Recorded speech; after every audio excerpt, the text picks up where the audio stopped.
میری معصوم دعاؤں کو الہی سن لے، میری مغموم صداؤں کو الہی سن لے۔ رفع الیدین کرنے کی حدیثیں زیادہ ہیں، اس لیے کہ وہ ایک عمل ہے، کیا ہے۔ جنت رفع یدین کرنے اور رفع یدین نہ کرنے کے کسی ایک طبقے کے لیے رجسٹری نہیں ہے۔ بھئی رفع یدین کرنے والے بھی جنت میں جائیں گے، آپ جا کے دیکھ لینا۔ امام بخاری ہوں گے کہ نہیں جنت میں؟ امام مسلم ہوں گے کہ نہیں جنت میں؟ امام ابو داؤد، ترمذی، نسائی، ابن ماجہ سب ہوں گے کہ نہیں؟ ارے نیچے آ جائیں، حضور غوث العظم میرے اور آپ کے اور کل دنیا کے شیخ عبد القادر جیلانی ہوں گے کہ نہیں جنت میں؟ یہ سب رفع یدین کرتے تھے۔ اب میں ان کا مرید ہوں، میں حنفی ہوں، میں رفع یدین نہیں کرتا۔ بہت ظلم کرتے ہیں اور ان کے اپنے علماء بھی انہیں روکتے رہتے ہیں کہ اللہ کا خوف کرو، یہ رفع یدین جو ہے نا چل رہا امت میں، اس کے بارے میں یہ حدیث نہیں، تم کیوں ظلم کرتے ہو؟ اس دور میں بہت بڑے حنفی عالم ہیں دیوبندی حضرات میں سے، وہ جسٹس بھی رہے ہیں، جسٹس تقی عثمانی، انہوں نے آپ اپنے جو عمالی ہے ترمذی کی شرح نوٹ کروائی، اس میں خود کہا کہ حیا کرو، اللہ سے ڈر جاؤ۔ یہ سنت جو رفع الیدین ہے امام کر رہے ہیں شافعی اور احمد اور سارے اہل حدیث، کس نے اس کو کہا کہ یہ گھوڑوں کی دمیں اور یہ جھوٹ بولتے ہیں؟ اسی طرح یہ مدرسہ جامعہ اشرفیہ لاہور، اس کے شیخ تھے مولانا محمد عزیز کاملی رحمۃ اللہ علیہ، ان کی مشکات کی شرح تاریخ کسبی، اس میں بھی لکھتے ہیں کہ جس میں رائی برابر ایمان ہوگا وہ اس بحث میں اس کو نہیں پیش کرے گا۔ حضور اپنی سنت کو میرے بھائی گھوڑوں کی دمیں کہہ سکتے تھے، اگر روکنا بھی ہوتا تو کہتے میں نے بھائی بتایا تھا، اب اس کو چھوڑ دو، اچھا انداز تھا۔ کتنی چیزیں ایسی آپ نے کہا تھا قبریں نہ دیکھا کرو، بعد میں کہا میں نے منع کیا تھا، اب اجازت دیتا۔ قربانی کے بارے میں کہا تھا 3 دن کے سے زیادہ گوشت نہ کو، پھر کہا میں اب اجازت دیتا۔ رفع الیدین روکنا ہوتا چلا تو حضور کے کہنے سے تھا نا، یہ سارے مانتے ہیں، تو آپ کہتے ہیں میں نے سکھایا تھا اب چھوڑ دو۔ جب آپ نے کہا گھوڑوں کی طرح دمے کیوں لاتے، وہ کہہ نہیں سکتے تھے کہ یہ گھوڑوں کی طرح دمے لانا تو آپ نے سکھایا، اگر یہ گھوڑوں کی دمے تو آپ نے تو بتایا تھا۔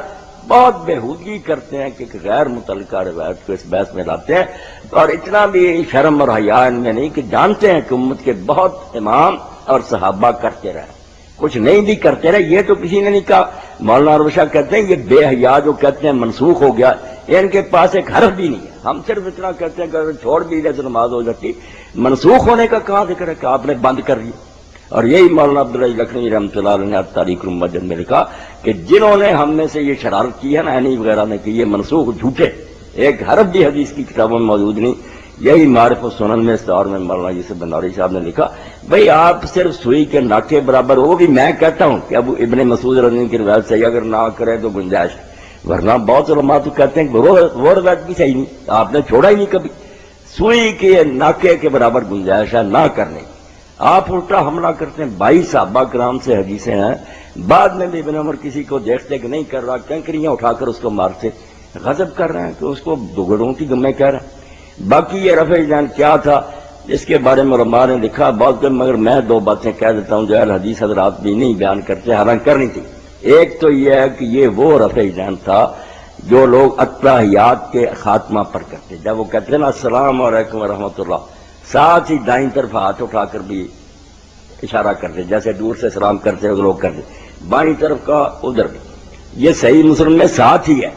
یہی جابر بن سمرہ، آپ نے فرمایا اس کی کوئی ضرورت نہیں، کیوں اس طرح کرتے ہو، ہاتھ رانوں پر رہنے دو، صرف منہ سے سلام کرو۔ ایک تو یہ غلط رفع الیدین تھا جو لوگوں نے آپ ہی نکالا تھا، حضور نے نکالا، اور دوسرا جو ہے وہ مصنف عبدالرزاق میں ملے گا، جو نماز میں آپ نے دیکھا کہ آپ نکلے دیکھا، وہ کیا تھا، نماز میں ہاتھ اٹھا کر دعائیں کر رہے تھے، آسمان کی میں دے دوں گا حدیثیں، ہاتھ اٹھائے ہوئے تھے، آپ نے کہا کس نے کہا نماز میں سکون سے کھڑے کو، درمیان میں ہاتھ لوگوں نے اٹھائے ہوئے ہیں، وہ بھی انہوں نے اپنی مرضی سے شروع کر لیا تھا کہ دعا کر رہے ہیں ہاتھ اٹھا لے، حضور نے نہیں سکھایا۔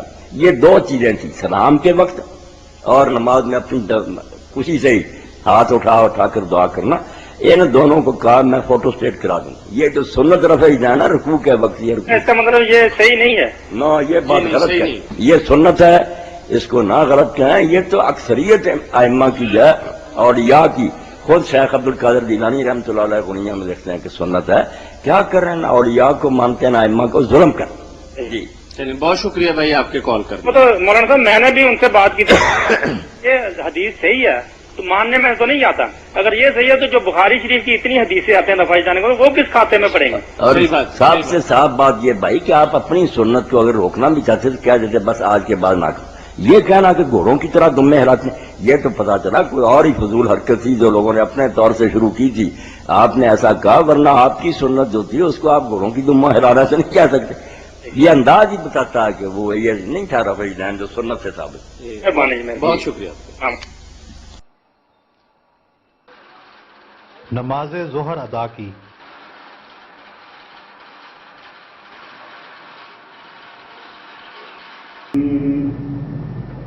اللہ اکبر.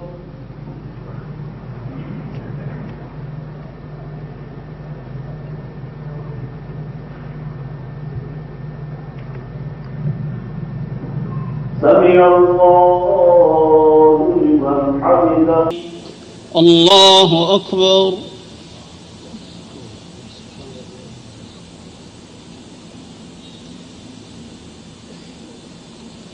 سمع اللہ لمن حمدہ.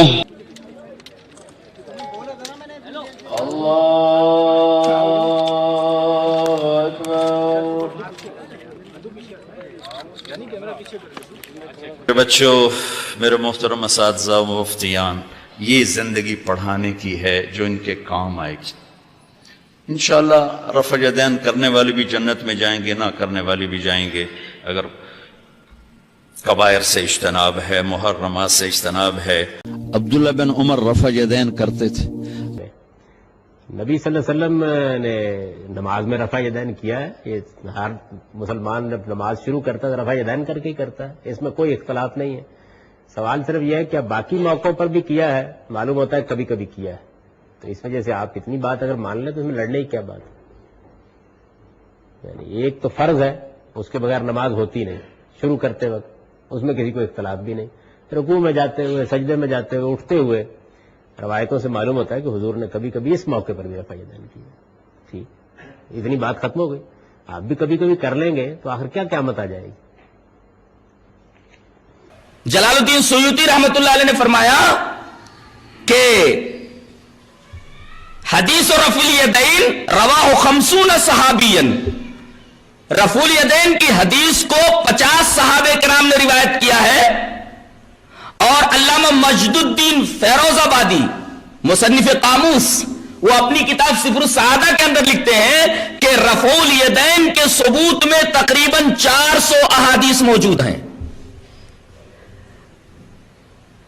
میں اس میں سے ایک روایت جو بخاری کے اندر ہے وہ میں پیش کرنا چاہتا ہوں. روایت اس طرح ہے: وان ابی قلابۃ انہ رأى مالک بن الحویرث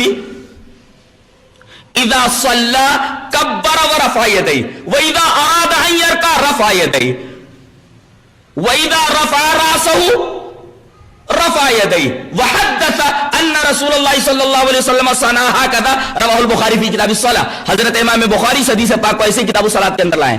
حضرت ابو قلابہ کہتے ہیں کہ انہوں نے مالک ابن حویرث کو دیکھا کہ مالک ابن حویرث جب نماز پڑھنا شروع کرتے، اذا صلی، جب نماز پڑھنا شروع کرتے تو تکبیر بولتے، کبر، اور تکبیر کے وقت رفع الیدین کرتے. کبر ورفع یدیہ، تکبیر تحریمہ کے وقت رفع الیدین کرتے. تو رفع الیدین کا ایک محل تو تکبیر تحریمہ کے وقت ہے. پھر وَإِذَا أَرَادَ أَن يَرْكَعَ، جب وہ رکوع کرنے کا ارادہ کرتے تو رکوع میں جانے سے پہلے رفع الیدین کرتے. وَإِذَا رَفَعَ رَأْسَهُ، اور جب رکوع سے اپنا سر اٹھاتے تو رفع یدیہ، تب رفع الیدین کرتے. یہ روایت بیان کرنے کے بعد ابو قلابہ کہتے ہیں کہ مالک ابن حویرث جب یہ عمل دکھلا رہے تھے، نبی کریم صلی اللہ علیہ وسلم کی نماز کا یہ طریقہ بتا رہے تھے، فارغ ہونے کے بعد وہ کہتے ہیں وحدثا، انہوں نے بیان کیا، ان رسول اللہ صلی اللہ علیہ وسلم صنع ھکذا، نبی کریم صلی اللہ علیہ وسلم نے اسی طریقے سے کیا ہے. یہ نبی کریم صلی اللہ علیہ وسلم کا عمل ہے. اور ایک نکتہ، کتب ستہ کی کوئی بھی کتاب رفع الیدین کی حدیث سے خالی نہیں. امام ابن ماجہ لا رہے ہیں، امام مسلم لا رہے ہیں، امام بخاری لا رہے ہیں. امام نسائی لا رہے ہیں، امام ابی داؤد لا رہے ہیں، امام مالک لا رہے ہیں موطا کے اندر، کوئی بھی حدیث کی کتاب رفع الیدین کی روایت سے خالی نہیں ہے۔ امام بخاری جو کہ امام المحدثین ہے، امام الفقہاء ہے، وہ لا رہا ہے اس کو۔ اتنے بڑے بڑے محدثین کو اس کے نسخ کا علم نہیں، یہ چیک گردی اور چیک گردی کے شور میں ان کو اچھی طرح کہ اس کے اندر نسخ ہو، ان محدثین کو علم نہیں۔ حدیث پاک دیکھیں کتنی پیاری حدیث ہے، اور امام بخاری کی فقاہت دیکھیے کہ یہ روایت ایسے صحابی سے لا رہے ہیں جو نبی کریم صلی اللہ علیہ وسلم کے انتقال سے کچھ سال پہلے ایمان لایا ہے۔ کون ہے وہ؟ مالک بن حویرث۔ چلیے وہ روایت پڑھ لیتے ہیں پہلے۔ روایت اس طرح وعن ابي قلابة انه راى مالك بن الحويرث رضي الله تعالى عنه اذا صلى كبر ورفع يديه واذا اراد ان يركع رفع يديه واذا رفع راسه من الركوع رفع يديه وحدث ان رسول الله صلى الله عليه وسلم صنع هكذا رواه البخاري في كتاب الصلاة۔ حضرت امام بخاری اس حدیث پاک کو کتاب الصلاة کے اندر لائے۔ حضرت ابو قلابہ کہتے ہیں کہ میں نے مالک بن حویرث کو دیکھا، اور یہ مالک بن حویرث کا بھی ایمان لائے، معلوم ہے 10 ہجری کے اندر، 10 ہجری کے اندر ایمان لائے، اور نبی کریم صلی اللہ علیہ وسلم کا انتقال کب ہو رہا ہے؟ انتقال کب ہو رہا ہے؟ آپ کو 29 اپریل کو میرا خیال آپ بیمار ہوئے، مرض الموت میں مبتلا ہوئے، اور یہ کوئی 12 ربیع الاول پاک کا انتقال ہو گیا، یعنی یہ جب ایمان لائے ہماری کی نوریس، اس کے بعد 1 سال کے بعد آپ کا انتقال ہو گیا، تو زیادہ موقع تو نہیں ہوا۔ ہماری کی روز 15 ہجری کے اندر ایمان لائے، اور نبی کریم صلی اللہ علیہ وسلم کا انتقال 11 ہجری کے اندر ہو رہا ہے، سال بھر کے بعد۔ تو یہ 10 ہجری کے اندر ایمان لانے والا صحابی یہ بیان کر رہا ہے کہ نبی کریم صلی اللہ علیہ وسلم نے ایسے ہی کیا، جب نماز پڑھتے تکبیر تحریمہ کے وقت ہاتھ اٹھاتے، رکوع میں جاتے وقت ہاتھ اٹھاتے، رکوع سے اٹھتے وقت سر اٹھاتے، ہاتھ اٹھاتے، اور اس کے بعد یہ بولتے ہیں کہ نبی کریم صلی اللہ علیہ وسلم نے ایسے ہی کیا ہے، اور یہ صحابی 10 ہجری کے اندر ایمان لانے والا ہے۔ اب یہ حدیث گلے میں اٹک گئی ہے، یہ حدیث گلے کے اندر اٹک گئی ہے۔ اب یہ ثابت کریں کہ 10 ہجری کے بعد منسوخ، اب مسئلہ یہ نہیں ہے، مسئلہ اب یہ ہے کہ 10 ہجری کے بعد کب منسوخیت ہوئی یہ ثابت کیا جائے۔ اب دلیل کی ذمہ داری مدعی کو ہوگا۔ اب یہ تھا، یہ جس نے دعویٰ کیا وہ ہم تو منکر ہے اس کے۔ البینۃ علی المدعی منسوخ ہے تو مدعی تو، لہذا بینہ کی ذمہ داری کیا ہوگا؟ تو دلیل ہے کہ 10 ہجری کے بعد فلاں وقت کو اس کی منسوخیت ہوئی، قطعیت کے ساتھ دلیل نہیں لا سکتا، صرف باتیں ہیں